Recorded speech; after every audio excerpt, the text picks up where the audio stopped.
what you have in your kit, you're gonna actually have your own shea butter.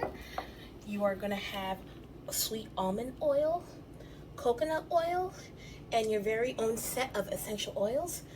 Be careful because oil and heat do not mix. So when you are heating up the shea butter, please do not put the oil in because it will like cause like something to burn in there. So let's get started. So you have to heat up the shea butter until it becomes liquid. So you can put as long as you need to. Sometimes it will take a minute, sometimes it will take 2 minutes, and sometimes it will take 30 seconds. We're just going to keep adding time on here. Also, it is very important that you have your mixing bowl and a whisk available because your body butter will not have that whipped consistency if you do not have a whisk. I put it in for 3 minutes, so we're just waiting for this to completely melt.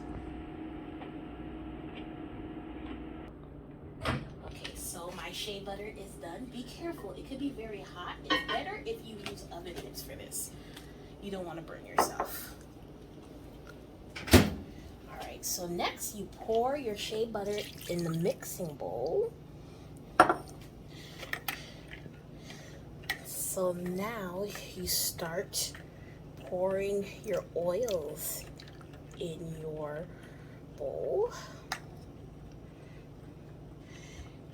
It's going to take a while for this to whip, so be prepared. It's going to be such a chore.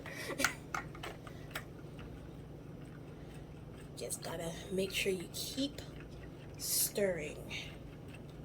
By then, you can pick out the essential oils you want for your whipped body butter. So, for what I chose is orange and lavender. It's a very common scent. Don't put a lot of essential oil in there because the smells are very overpowering. And you are going to stir until your shea butter starts solidifying.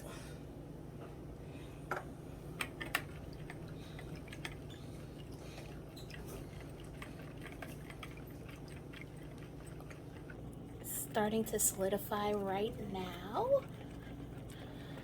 It's going to take a very long time to do this. Okay, so make sure that you're careful in putting your whipped body butter in your jar. Also, I provided you a plastic container too, so if you have some left over, just make sure you put it in this jar and put it in the fridge.